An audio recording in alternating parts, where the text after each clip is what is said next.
বক্তব্য রাখবেন জনাব নুরুল হক নূর। আসসালামু আলাইকুম রহমতুল্লাহ।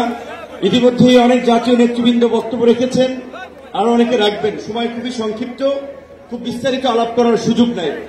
আজকের এই সমাবেশের জন্য ইসলামী আন্দোলন বাংলাদেশের নেতৃবৃন্দকে ধন্যবাদ জানাই। আমি গাড়ি থেকে আসার পথে দেখেছি মৎস্য ভবন, শাহবাগ, হাইকোর্ট মোড় সমস্ত জায়গায় লোকে লোকারণ্য, এই মাঠের বাইরেও। কাজে মাঠে যারা আছেন মাঠের মধ্যেই লোকে সীমাবদ্ধ, এটা না, চতুর্দিকে লোকে লোকারণ্য।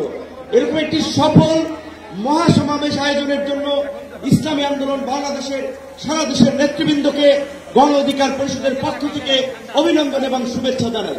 অভিনন্দন এবং শুভেচ্ছা জানাই ইসলামী আন্দোলনের পীর সাহেবকে এবং তার সাথে অন্যান্য সিনিয়র নেতৃবৃন্দকে, যারা আজকের ইসলামী আন্দোলনের এই সমাবেশে বাংলাদেশের প্রায় সকল মত পথের রাজনৈতিক দলের নেতৃবৃন্দকে এই মঞ্চে একত্রিত করেছেন।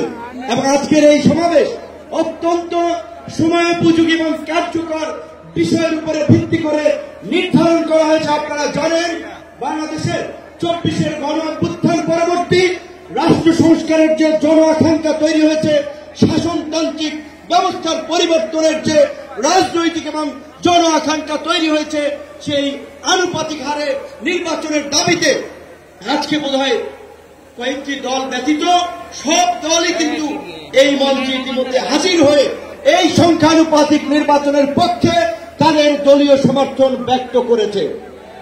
আমরা পরিষ্কারভাবেই সংস্কার কমিশনকে বলতে চাই, সমাবেশ শুধু একটা দলের দেখেছেন, সবেমাত্র শুরু হয়েছে। ইসলামী আন্দোলন আজকে করেছে, 19 তারিখ জামাত করবে, তারপরে গণ অধিকার পরিষদ করবে। রাষ্ট্র সংস্কার এবং জন আকাঙ্ক্ষার বাস্তবায়নে সমস্ত রাজনৈতিক দলগুলো জনসমাবেশের মাধ্যমে এই সরকারকে তাদের সমর্থন দেখিয়ে দেবে। তাই আমরা বলতে চাই, কোন দু একটি দলের উপরে ভিত্তি করে দু একটি দলের কথায় সংস্কারের নকশায় পরিবর্তন আনা যাবে না। আমি সংস্কার কমিশনে বলেছিলাম, দেশ স্বাধীনের পরে ডক্টর কামাল হোসেনরা বলেছিল, আমাদের নেতা শেখ মুজিব, আমরা তো তাকে দেখে সংবিধান নির্মাণ করেছিলাম, রচনা করেছিলাম, তাকে এম্পাওয়ার করার জন্য।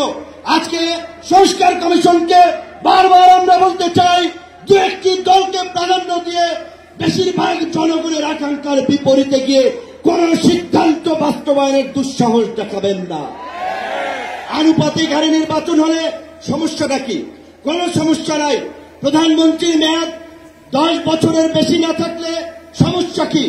আমরা অত্যন্ত যৌক্তিকভাবে এই কথাগুলো দফায় দফায় আলোচনায় তুলে ধরছি, কিন্তু এটা পরিষ্কার, সংবিধান এই সংস্কার জাতীয় ঐক্যমত্য কমিশন কেন জানি দু একটি দলের প্রতি পক্ষপাতমূলক আচরণ করছে। যারা পীর সাহেব সহ জামাতের নেতৃবৃন্দ তারাও বলছে, আমরাও বলছি। আজকে সারা বাংলাদেশের উপজেলা, পৌরসভা, সিটি কর্পোরেশনে স্থানীয় জনপ্রতিনিধি নাই।